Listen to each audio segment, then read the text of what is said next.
Hello everyone. ഇന്ന് നമ്മൾ പറയാൻ പോകുന്നത് ബങ്കർ കോട്ട. രാജസ്ഥാനിലെ ഒരു പുരാതന കോട്ട, എന്നാൽ ഇന്ത്യയിലെ ഏറ്റവും ഭീതിജനകമായ കോട്ടയായി അറിയപ്പെടുന്നത്. ഇവിടെ എത്തുന്നവർക്ക് സൂര്യൻ അസ്തമിച്ച ശേഷം അകത്തു കടക്കാൻ പോലും ഇന്ത്യ ആർക്കിയോളജിക്കൽ സർവേ വിലക്കിയിരിക്കുന്നു. അവിടെ രാത്രി പോയാൽ എന്താണ് സംഭവിക്കുന്നത്? എന്തുകൊണ്ട് സർക്കാർ വരെ മുന്നറിയിപ്പ് ബോർഡുകൾ സ്ഥാപിച്ചിരിക്കുന്നു? ഇതെല്ലാം കേൾക്കുമ്പോൾ നിങ്ങൾ എന്താണ് ചിന്തിക്കുന്നത്? ഭൂതങ്ങൾ ഉണ്ടോ, അല്ലെങ്കിൽ ചരിത്രത്തിന്റെ കളിയാണോ? നമുക്ക് കഥ കേൾക്കാം.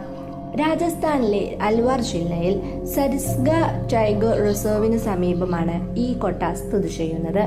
16-ാം നൂറ്റാണ്ടിൽ മാൻസിംഗ് ഫസ്റ്റിന്റെ കൊച്ചുമകൻ മാധവ് സിംഗ് ആണ് കോട്ട പണിതത്. കോട്ടയുടെ പ്ലാനിംഗ് ആർക്കിടെക്ചർ രാജസ്ഥാനിലെ മറ്റു കോട്ടകളേക്കാൾ ഭംഗിയായിരുന്നു.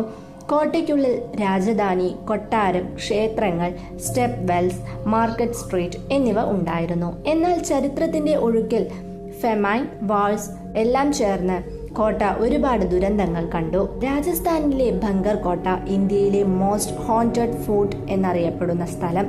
ഇവിടെ എത്തുന്നവർക്ക് സൂര്യൻ അസ്തമിച്ച ശേഷം അകത്തു കടക്കാൻ പോലും സർക്കാർ വിലക്കിയിട്ടിരിക്കുന്നു. കാരണം ചിലർ പറയുന്നു, കോട്ടയ്ക്കുള്ളിൽ രാത്രിയിൽ പെൺകുട്ടികളുടെ കരച്ചിൽ, ചിരി, ഗാനശബ്ദം കേൾക്കാം.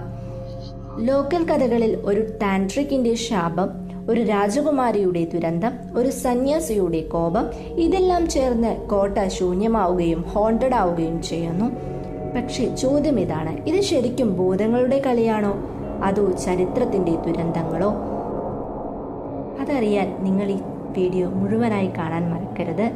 ഇത്തരത്തിലുള്ള വീഡിയോ നിങ്ങൾക്ക് ഇഷ്ടമാണെങ്കിൽ ചാനൽ സബ്സ്ക്രൈബ് ചെയ്യാനും, ഈ ഒരു വീഡിയോ നിങ്ങൾക്ക് ഇഷ്ടപ്പെട്ടിട്ടുണ്ടെങ്കിൽ ഈ ഒരു വീഡിയോ ലൈക്ക് ചെയ്യാനും ഷെയർ ചെയ്യാനും സബ്സ്ക്രൈബ് ചെയ്യാനും മറക്കരുത്. നിങ്ങളുടെ അഭിപ്രായങ്ങൾ കമൻറ്റായി പറയാനും മറക്കരുത്. Thank you for watching.